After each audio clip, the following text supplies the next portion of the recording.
वो अपने suicide note में इस तरह की बातें लिखते हैं कि माँ बाप के दिल पे कि mama that is the last way to end of my life. I am bad girl, I couldn't able to do that JEE mains और एडवांस। रुक जाना नहीं तू कहीं हार के, कांटों पे चल के मिलेंगे साए बाहर के। ओ राही ओ राही ओ राही ओ राही।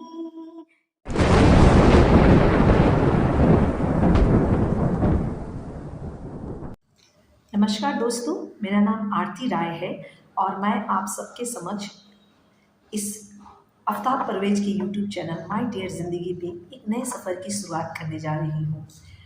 वैसे तो मेरा परिचय ये है कि मैं भारतीय राष्ट्रीय महिला कांग्रेस की कार्यकर्ता हूँ, तो जाहिर सी बात है कि मैं अपनी बात अपने पार्टी से संबंधित कुछ मुद्दे पर रखूँगी, पर आज उसकी शुरुआत नहीं, आज की शुरुआत कुछ एक अलग मुद्दे पे करना चाहूँगी मैं, जो बहुत ही चिंताजनक है। जैसा कि हम सभी जानते हैं कि इन दिनों कोटा में जो बच्चे पढ़ रहे हैं, उनके बीच आत्महत्या का प्रचलन बहुत भारी मात्रा में हो रहा है, जो कि हम सब के लिए बहुत चिंता का विषय है।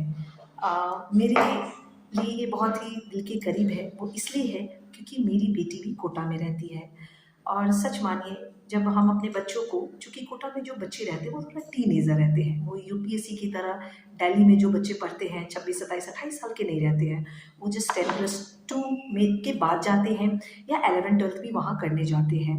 तो अभी मैं इस विषय पे ये बात रखना चाहूँगी कि सबसे पहले पिछले साल मतलब 2023 में जो आंकड़े आए हैं बच्चों में, वो बहुत ही चिंता का विषय है।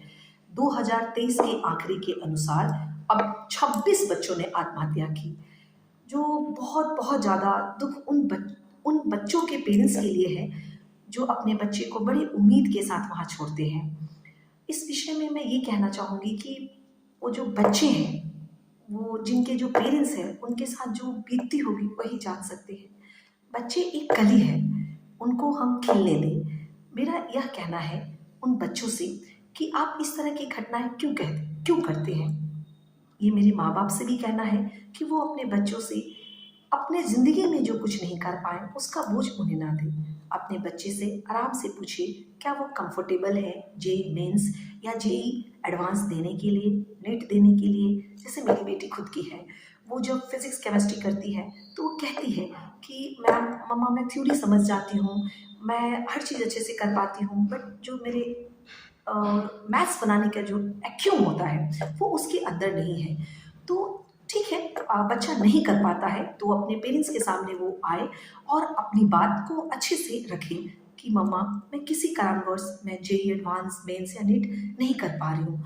कुछ वो जीवन में और करें, ऐसा ना हो वो अपनी ज़िंदगी के सबसे सबसे बेहतरीन समय वहाँ बिताते हैं। साल, 2 साल, 3 साल वो वहाँ रहते हैं, लेकिन उसी क्रम में वो ऐसी फैसले ले लेते हैं जिससे कि पूरा समाज हमारा शर्मसार हो जाता है।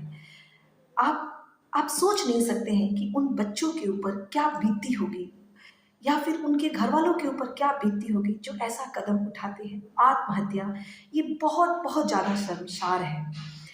2018-19 के आंकड़े के अनुसार भी 18 दिया, फिर 2019-20 के अनुसार भी यह आंकड़ा 17 रहा।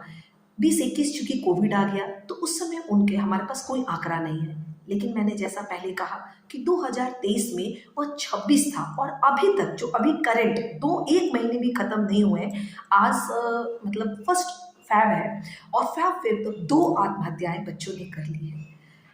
ये अगर नहीं होता है तो वो खुल के बोले अपने पेरेंट्स से कि मम्मा मैं किसी कारणवश नहीं कर पा रही हूँ। आप बाबू लोग जो वहाँ रहते हैं, मेरा उनसे अनुरोध है कि वो इस तरह के कुछ कदम ना करें। वो अपने सुसाइड नोट में इस तरह की बातें लिखते हैं कि माँ बाप के दिल पे कि mama that is the last way to end of my life. I am bad girl, I couldn't able to do that JEE mains और एडवांस, जो कि मुझे बहुत ज़्यादा बुरा लगता है। और पेरेंट्स भी अपने कुछ सपने अपने बच्चों पे ना डालें। पेरेंट्स के भी सपने होते हैं कि वो कुछ अपने जीवन में ना कर पाए, वो उनके बच्चे करें और उससे वो अपना आगे का फ्यूचर अपने रिलेट करके उससे देखते हैं। तो हम पेरेंट्स भी उनके ऊपर अपना दबाव ना डालें।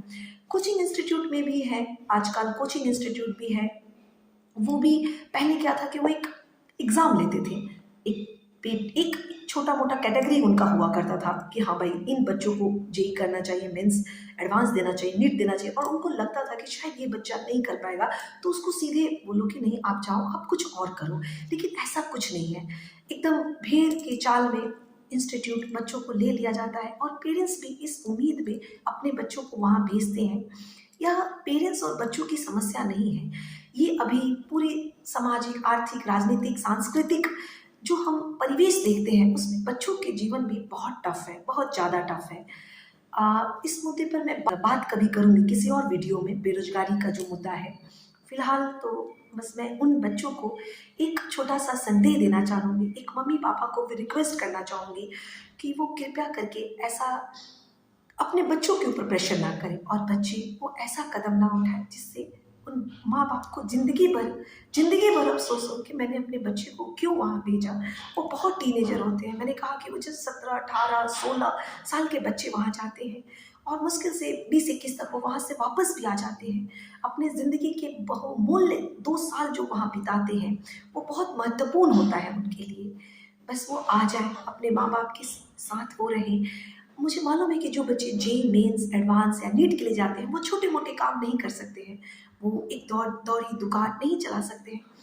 उनके पास एक अपार संभावना है जीवन में आगे बढ़ने के लिए। तो प्लीज़ बच्चों, आप वैसा ना करो। जब आपके मम्मी-पापा आपको वहाँ छोड़ने जाते हैं, मुझे याद है जब मैं अपनी बेटी को छोड़ने गई थी, तो वहाँ पे एक बहुत बड़ा काउंसलिंग टाइप का हुआ था, जिसमें बहुत सारे बच्चे थे। बहुत अच्छा प्रोग्राम प्रेज़ेंट किया था। वो प्रोग्राम मूलतः जो था माँ-पापा को डेडिकेट था, एक बच्चे के प्रति। जब मैं उस पल को याद करती हूँ तो आज भी मेरी आँख में आँसू आ जाता है।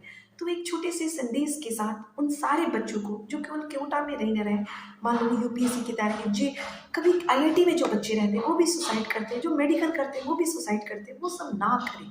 जितना हो रहा है वो करें, एक उम्मीद के साथ। संघर्ष है, जीवन एक संघर्ष है, उसे स्वीकार करें, आगे बढ़ें।